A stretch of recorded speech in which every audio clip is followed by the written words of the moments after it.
boa tarde. Em um momento de crise econômica, está todo mundo preocupado com o emprego. Mas vamos pensar mais para frente. Até 2020, 7 milhões de empregos devem desaparecer do planeta. E o motivo é outro: a automação de várias atividades profissionais. Você já pensou nisso? Será que a sua mão de obra vai ser substituída por robôs? Robôs na indústria, metrô sem condutor, ônibus sem motorista, entregas a domicílio sem mensageiro. A cada dia, mais funções feitas por pessoas são substituídas por máquinas. Um levantamento feito no Brasil e em outros 14 países que juntos representam 65% da força mundial de trabalho, revelou qual será o impacto da tecnologia nos empregos nos próximos 5 anos.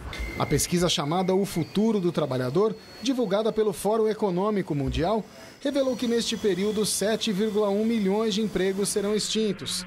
Porém, 2 milhões de vagas serão abertas. Existe a geração de emprego naquelas funções e atividades mais densas em conhecimento por conta da inovação tecnológica, e existe a eliminação de postos de trabalho naquelas que são atividades mais simples, mais rotineiras e mais braçais. Há 1 ano e meio, Sávio e um amigo criaram um aplicativo para gerenciar o fluxo de caixa de pequenos varejistas. O negócio cresceu rápido.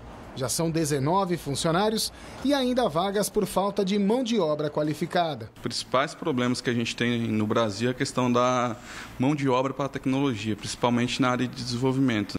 O professor lembra que está na escolaridade dos trabalhadores o futuro dos seus empregos. As pessoas devem o tempo todo se preocupar em estar na escola, em tendo terminado seus cursos regulares, procurar cursos de aperfeiçoamento e assim por diante para permanecer em condição de competir por vagas no mercado de trabalho. E para falar sobre os empregos diante do avanço da tecnologia, nós recebemos Glauco Adix, professor de Sociologia da USP, e também Tonico Novaes, diretor-geral da Campus Party Brasil, a maior experiência tecnológica do mundo. E você também pode participar dessa nossa conversa, mandando suas perguntas e comentários. Pode ser pelo Facebook e também pelo nosso Twitter, usando a hashtag Panorama TV Cultura. Obrigada pela presença hoje aqui com a gente. Diante, de tanta mão de obra aí sendo substituída por máquinas, por robôs, nós já estamos assistindo a isso, Nós podemos dizer, então, que uma nova revolução industrial está em curso? Estamos diante disso, professor? É bem possível que sim.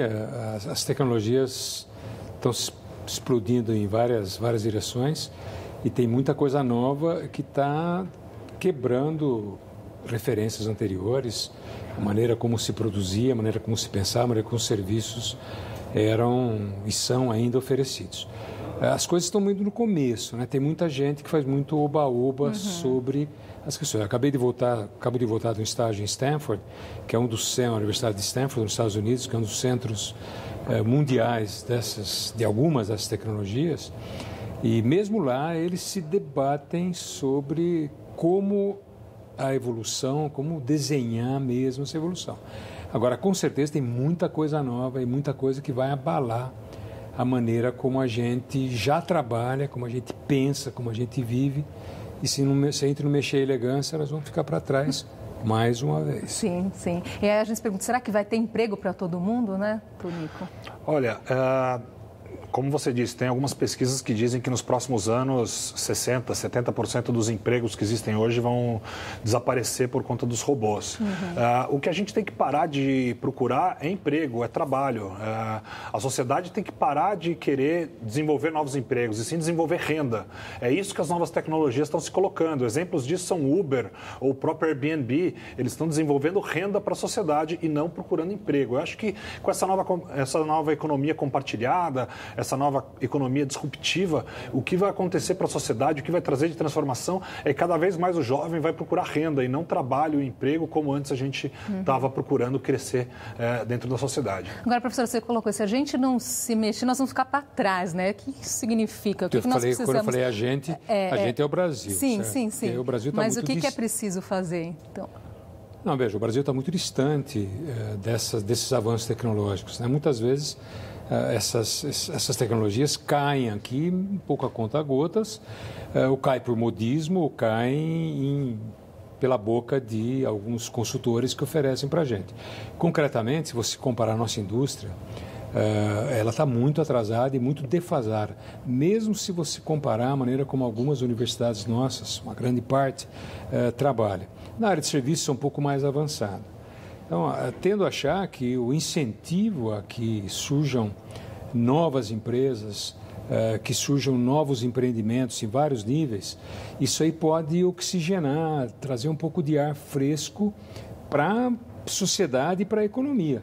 Se não tiver isso, nós vamos estar sempre pensando nas velhas empresas que já estão estabelecidas, que têm os seus vícios, que não conseguem absorver tecnologia, que não conseguem produzir tecnologia. Então é importante que a gente tenha, eu acredito que o Brasil tem que viver uma explosão de pequenas empresas, entende? Isso nem sempre é fácil, ainda mais a situação de contração da economia que a gente se encontra.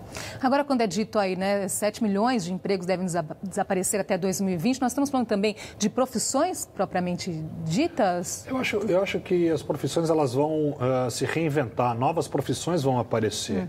Quando a gente fala que nós estamos vivenciando uma nova revolução industrial, na verdade nós estamos vivenciando a revolução da internet, que é essa nova revolução nesse modo de produção novo da sociedade. Então, empregos vão desaparecer, mas outros tantos vão surgir. Hoje a gente mas não na mesma proporção, né? Provavelmente não. Hoje, essa nova geração que vem, ela já vem digitalizada, é uma geração que já vem focada na internet. Hoje, um guri de 7, 8 anos, ele pega o seu iPhone e te dá uma aula de como mexer nesse telefone, né? Hoje você já tem essa nova geração que chega já digitalizada e aprendendo como mexer nos novos ambientes de tecnologia. Já nós que somos mais antigos, que a gente vem de uma geração de telefone, de fax, né? E de muitos experimentos, a gente está tendo que se adaptar a isso e entrar dentro dessa geração. Mas quem já nasceu a partir desse século, essas pessoas já vêm com muito mais sabedoria tecnológica do que a gente. Certamente não vem com a experiência que a gente tem. Sim, sim. E isso muda alguma coisa também nessa escolha, na formação também do profissional, professor? Porque antes, né, você estava falando assim que era mais antigo até, né, Tonico? Você escolheu uma profissão e pensava ali, né, então eu gosto de exatas, matemática, vou buscar alguma coisa nesse sentido, vou buscar ser engenheiro, eu gosto de humanas, vou para a área de direito, vou para a área do jornalismo, né? E agora a gente vê a tecnologia que ela permeia todas essas áreas, né? Então, muda um pouco também nesse conceito do muda bastante, está mudando muito o que está sendo exigido das pessoas, né? A capacidade de trabalhar em grupo, a capacidade de ouvir, né? De ser tolerante, a capacidade de aceitar contraditório. Por quê? Porque todo o processo de inovação, tudo aquilo que acontece de novo, ele está acontecendo a partir do choque de histórias, de trajetórias diferentes, de correntes diferentes. Foi-se a época, se é que ela já existiu, em que uma ou outra disciplina achava que podia explicar o mundo integralmente. Isso aconteceu com a física, aconteceu com a química, aconteceu com a filosofia, em outros mundos. Quer dizer, hoje, se não houver uma mescla de competências, a gente vai ter muita dificuldade. Quando eu digo a gente, não estou nem pensando, quando o Tonico falou não nós como os antigos, se ele é antigo eu me senti um dinossauro aqui do lado dele, certo? Mas essa parte, essa turma nova que tá entrando no mercado de trabalho, ou que já está, mas está começando, vai ter que desenvolver, está sendo obrigado a desenvolver novas habilidades. Isso que pode demorar um pouquinho para cair no Brasil, mas já existem áreas muito fortes que isso aí já está sendo exigido, certo? Você não tem como dançar um samba de uma nota só, não dá. Eu concordo com você, professor. Eu acho que tem que ter essa mescla mesmo, porque essa nova geração ela já vem digitalizada, mas tem uma palavra que falta para essa nova geração que sobra para a nossa geração. Por mais que você sinta um dinossauro, vou me colocar na sua geração também. Eu acho que nós somos resilientes. Essa geração, nós estamos acostumados a insistir, até dar certo. Essa nova geração, ela insiste, não deu certo, ela vai para a Austrália, vai viajar e desiste da ideia. Pode ser, eu não tenho tanta certeza assim sobre ela, mas pode não ser ruim viajar para a Austrália, entendeu? Eu sei que tem mais coisa do que canguru lá, mas o que eu acho que é legal nas coisas que nós estamos conversando é que os sistemas de formação das pessoas, de qualificação das pessoas, ele tem que mudar. A universidade tem que mudar, a escola tem que mudar, porque as pessoas que estão sendo formadas hoje, elas têm uma parte grande que elas vão aprender fazendo, elas não vão aprender exatamente na escola. Não tem como a escola acompanhar o que está acontecendo. Ela pode tentar e é bom que o faça. Porque é muito rápido também, não é? É tudo muito rápido. Agora, veja, teve uma parte da entrevista que vocês mostraram em que parece dar a impressão que isso são somente os empregos ou as profissões mais rotineiras ou com uma qualificação menor que estão sendo atingidos. Isso é parcialmente verdadeiro. Há processos e sistemas hoje que estão tornando possível a substituição das pessoas, ou pelo menos o compartilhamento de especialidades, com gente muito qualificada. Em quais profissões? Por exemplo, a sua, jornalista. Por exemplo, a sua. Toma cuidado, certo? Por quê? Porque já tem vários... estamos assustados. Você já tem vários jornais hoje, revistas pelo mundo afora, em que sessões inteiras são feitas por computador. Coisas como horóscopo, entende? Atividade, não são só atividades de anúncios de classificados. Esse ordenamento que a gente tem na cabeça de tabela Excel, certo? Isso não funciona muito. Hoje as coisas estão dando um passo maior. Você tem gente já que está fazendo música que não é gente, é robô. Você vê isso na medicina, você vê isso no jornalismo, você vê isso no mundo do direito. Entende? Os advogados hoje, você tem processos inteiros que estão sendo robotizados, vamos chamar assim. Você citou na área da medicina, né? O músico, o jornalista, o advogado. E aí o que fazem essas pessoas que tiveram essa formação? Bom, a minha teoria ela é um pouco ortodoxa, né? Eu acredito que no futuro próximo todos nós seremos robôs. Todos nós seremos ciborgues. Eu acredito que cada vez mais o robô vai estar inserido dentro do corpo humano. E nós teremos a capacidade de tratar a velhice no futuro próximo como uma doença. Não morrermos mais por velhice, apenas por acidentes. O ser humano vai estar com chips instalados no cérebro, com podendo regular hormônios através de chips. Eu acredito que a gente, num futuro muito... Já vejo isso acontecendo hoje em dia. O que é um futuro próximo? Futuro próximo, no máximo 10 anos.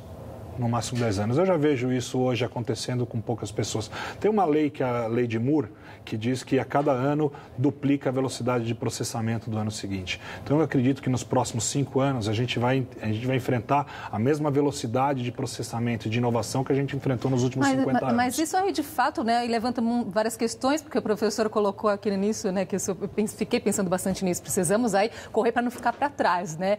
Aí o Tonico trouxe outras tantas coisas aqui. Será que nós estamos preparados para tantas mudanças? Eu acho que algumas não, com certeza. E eu agora me senti bem sendo dinossauro, porque eu não quero ser ciborgue. Uma coisa é você colaborar com máquina, outra coisa é ser ciborgue, são coisas diferentes. Colaboração com máquina pode ser intensificada, isso ajuda a gente em todos os sentidos, desde acidente de trabalho, precisão, maneira como você faz, velocidade. Então, isso é super importante. Agora, é bom sempre insistir. Essas explosões, elas estão muito localizadas em alguns países, em algumas áreas industriais, em algumas áreas de serviços, que, na verdade, indústria e serviço estão muito mescladas, estão muito misturadas hoje. Essas coisas aparecem muito como tendência, entende? Isso é difícil. A gente fala de fábrica do futuro, sim, mas não existe nenhuma fábrica do futuro. Existem fábricas mais ou menos avançadas, né? Então, é sempre bom a gente ter na cabeça que nós estamos vivendo um movimento de transição. Por isso é o momento da gente se preparar como país, preparar como economia, preparar como pessoas, indivíduos que nós somos. A gente tem que se qualificar. Estar na escola é fundamental. Aprender é fundamental. Aprender permanentemente é mais fundamental ainda. E estar aberto, a gente funcionar como antena, estar aberto a receber influências, ideias, isso é super legal. Entende? O fato da gente estar... O Brasil está muito... Hoje em dia está muito polarizado. Então, alguém pensa diferente vira o inimigo, o adversário, se quer apedrejar, jogar... Entende? A situação é a seguinte, eu posso não ver da mesma forma que ele a questão do ciborgue. Sim. E qual é o problema? Você entende? Bom, vamos conversar, vamos ver. Tem muita coisa que ele não sabe responder, que eu não sei responder, mas que, de repente, a gente vivendo juntos, a gente no mesmo ambiente, a gente pode conseguir visualizar algumas coisas e desenhar as tecnologias da melhor maneira possível, porque esse é o ponto-chave. Nós vivemos um momento de transição em que tudo está sendo montado, concebido, desenhado, organizado. É aqui que a gente tem que interferir. Por isso que não podemos perder tempo. Agora, Tônico, você que está aí na Campus Party, já acontece aqui no Brasil esse grande evento de tecnologia desde 2008, é isso? O que está acontecendo lá na prática, nesse último evento? O que te surpreendeu? O que você viu ali, né, nessa questão da inovação tecnológica? Cada evento tem uma nova surpresa. Há muito tempo se falava em impressoras 3D, depois em drones, realidade virtual, realidade aumentada. Eu acho que o que a gente mais conversa é como realmente, é o que a gente está batendo um papo aqui, entendendo, é como a sociedade vai coexistir com os robôs num futuro próximo, é como a gente vai sobreviver a essa nova demanda, é como que vai ser o novo sistema de educação, como vai ser o novo sistema de saúde, como vai ser o novo sistema de renda. Eu acho que esses são os principais assuntos que a gente aborda. Até pegando na educação, se você pega a saúde 50 anos atrás e hoje, evoluiu. Se você pega o meio de transporte 50 anos atrás e hoje, evoluiu. E educação, às vezes a gente pega 50 anos atrás e hoje, está muito parecido. Então, como que isso pode melhorar? No tempo dos meus avós, o sonho dos meus avós, o sonho deles era ter um emprego numa instituição pública. Os meus pais, já o sonho deles era ser formado em administração, direito, medicina ou engenheiro. Carreira numa empresa. Na minha época, o sonho era ser jogador de futebol, ator de novela, cantor de pagode. Hoje, essa meninada quer ter startup. Eles querem ser o novo Zuckerberg, eles querem ser o novo Bill Gates. Eles já nascem empreendedores. Mas aí tem um pilar faltante, que é a parte da educação. E não só a educação só de base, a educação empresarial. Hoje você conversa com startups que estão surgindo e às vezes eles não precisam nem de um grande investidor. O que eles precisam realmente é de uma boa mentoria para colocar eles no caminho certo, construir um business plan da maneira correta e seguir o caminho deles para que essa startup consiga crescer de maneira orgânica, que às vezes é até melhor que uma empresa cresça de maneira orgânica do que só com um grande investimento. É interessante você colocou, né? Como que nós vamos sobreviver a tudo isso, né? A tecnologia, né? E aí eu penso aqui, mas nós é que somos, né? Nós que estamos fazendo isso, né? Então, assim, estamos tomando esse cuidado também, né? Está tão acelerado esse processo todo e, de repente, então, não tem... Vão diminuindo aí o número de empregos ou profissões que são extintas e quem que está por trás dessa chavinha? Aí são os seres humanos, não são os robôs, não é?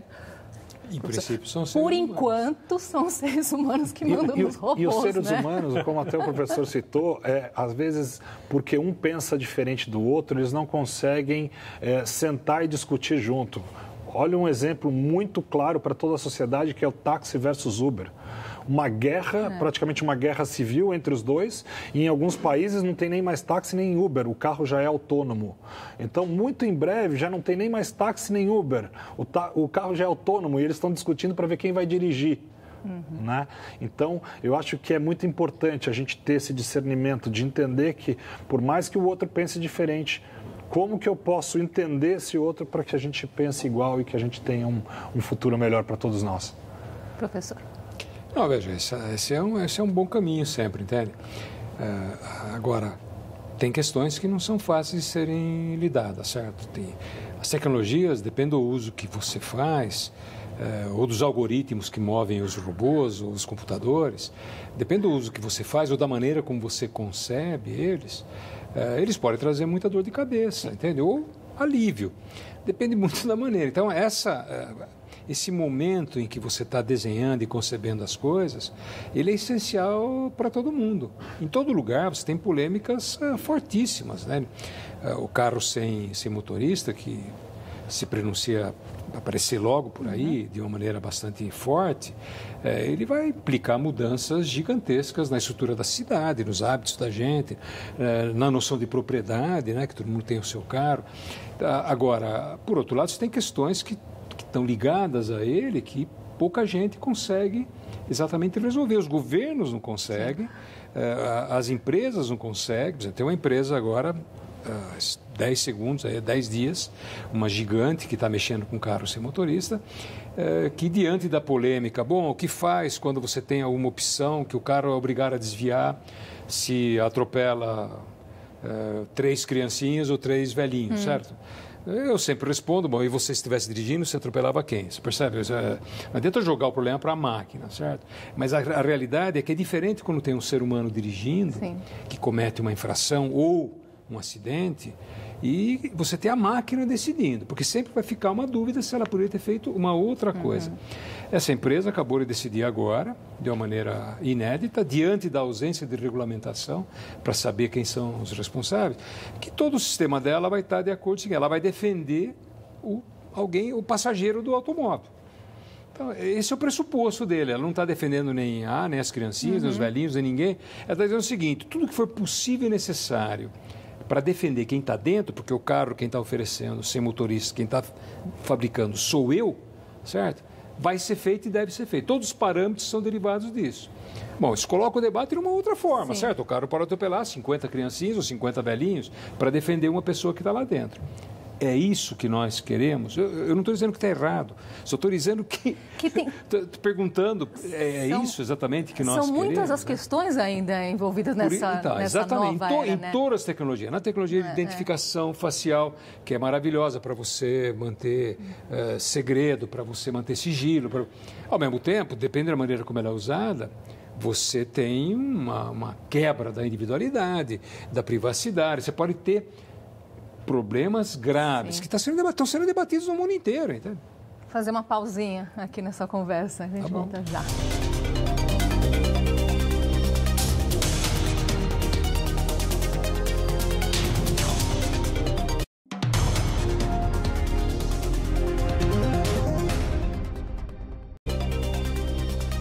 Já estamos de volta com o Panorama. Hoje falamos sobre os empregos e a tecnologia com a gente Glauco Arbix, professor de Sociologia da USP, e Tonico Novaes, diretor-geral da Campus Party Brasil. Você provavelmente anda conversando e trocando mensagens com computadores sem perceber. Quando a pessoa liga para o serviço de atendimento ao consumidor de uma empresa ou para um banco, ela costuma ser atendida por uma máquina do outro lado da linha. Quando você entra no site dessa corretora de investimentos, tem a opção de ser atendido por um robô. Depois de fazer algumas perguntas, em menos de 1 segundo, ele vai analisar o seu perfil e apresentar um plano para cuidar do seu dinheiro. Eu acho que a principal vantagem é você o fator emocional. É você não estar dependente desse fator emocional que pode prejudicar os investimentos, né? O Alcanza, como o robô conselheiro é chamado, começou a ser usado em junho do ano passado. Em um só dia, já processou 3.000 planos de investimento diferentes. Para isso, usa a inteligência artificial, uma mistura de cálculos matemáticos e computação. Por enquanto, o sistema robô está, digamos, engatinhando. Tanto é que essa sala está lotada de analistas financeiros, muitos deles recorrendo aos conselhos dessa nova ferramenta. Mas em muitas áreas, a inteligência artificial já caminha para eliminar a presença do homem.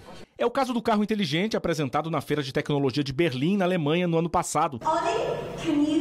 Você pode recomendar algum restaurante pelas redondezas? O carro indica um restaurante tailandês. Ela confirma e pede para a Oli buscá-la às 7 da noite. O carro usa o sistema Watson, criado pela IBM. Até o final do ano, o Watson deve atingir 1 bilhão de usuários. No Brasil, ele é usado nos setores bancário, na saúde, onde faz diagnóstico de exames, e telecomunicações, onde controla o centro de operações de uma empresa de TV a cabo.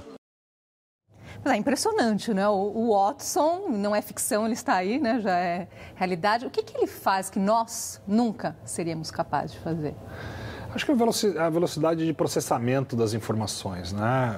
A gente tem aquele filme que eu não me recordo agora o nome, mas que o rapaz toma uma pílula da inteligência e que daí ele começa a processar muito mais e que ele consegue usar muito mais da capacidade cerebral dele, que dizem que a gente consegue usar só 20% da nossa capacidade cerebral. Então eu acho que o Watson ele tem essa capacidade de usar uma velocidade de processamento muito maior que a do ser humano. A velocidade, sem dúvida, é uma marca forte, mas tem um coração, a capacidade de mexer com uma montanha enorme, gigantesca de dados que não foram coletados da mesma forma, que é o padrão mais ou menos até hoje, né? Em grande parte, que são chamados os dados desestruturados, certo? Então, ele mede, por exemplo, você falou da utilização dele em medicina, cada hospital, cada clínica, cada médico faz a sua radiografia, um raio-x que você vai fazer de uma maneira. São máquinas diferentes, são tecnologias diferentes de raio-x. O raio-x é uma questão, mas tem máquinas diferentes que emitem de uma determinada... O que ele faz? Ele consegue trabalhar e colocar a ordem e encontrar padrões Por isso que ele consegue acessar nesses dados que não foram coletados de uma única maneira, entende? É como se ele conseguisse montar a nossa tabelinha que a gente é louca para montar na nossa casa, certo? Só que não é uma tabelinha. Entende? Aqui tem uma diferença gigantesca. Um médico, um radiologista, que tem uma experiência de 20 anos de vida, ele tem o quê? 300, 400, 500 casos, tem os amigos dele que ele consulta se tiver dúvida. O Watson fala por 1 milhão de casos, entende? Então, e ele enxerga, como ele tem capacidade visual, as imagens, ele enxerga mais do que a gente, ele enxerga microfissuras, quebras que a gente não vê. Então, ele oferece diagnósticos que nem sempre os médicos conseguem, por melhores que sejam. Agora, por outro lado, né, onde que os robôs não vão entrar? Assim? Tem algum lugar que nós somos insubstituíveis? Olha, acho difícil. Talvez jogando futebol, talvez um dia a gente não encontre um Neymar robô, mas não sei, acho difícil. Acho que os robôs em breve vão ser capazes de substituir a todos nós. Professor? Tem várias teorias, certo? Uma delas é essa. As máquinas vão se tornar tão inteligentes quanto a gente, ou mesmo superar a capacidade humana de pensar.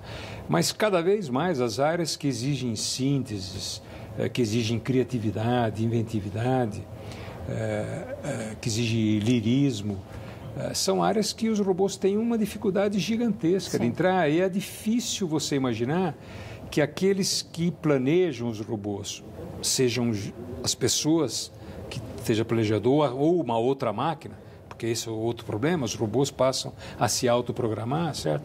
Mas é difícil você imaginar que eles poderiam chegar num nível de sofisticação que as pessoas chegam. Então, são visões diferentes. Nosso tempo está acabando, mas eu queria ainda a opinião de vocês sobre, né, diante disso aí, dessa nova revolução, aí os bilionários da tecnologia já falam aí da necessidade até da criação de uma renda mínima universal por conta da extinção desses postos de trabalho todos aí. A gente escuta muito isso, eu já escutei inclusive na campus, em alguns fóruns que a gente faz, possibilidades do governo taxar mais empresas que usem robôs para substituir novos empregos. A grande questão é que hoje, pelo menos no Brasil, os nossos legisladores não estão prontos para acompanhar a velocidade de inovação que o mundo está se colocando. Hoje, vendo os nossos legisladores, eu fico muito preocupado para saber como que a gente vai fazer. Então é bom a gente terminar aqui com um recado para eles, né? Antes que aconteça, né, algo muito negativo nesse sentido, nessa substituição que me parece aí inevitável, né, professor? Como nós podemos sair bem dessa, então? Bom, primeiro eles têm que acordar. Como está dizendo o Tunico, os legisladores talvez sejam a parte mais atrasada da gente. Eles não fazem tudo sozinhos, mas é importante que eles acordem, prestem atenção e entrem em sintonia com o que está acontecendo no resto do mundo, entende? Então, a situação vai mudar. As sociedades no mundo inteiro estão organizadas para dar conta de 10, 15, 20% de desemprego. Se esse índice chega a 30%, 40%, 50%, tudo que nós temos hoje de defesa social não funciona. Sim.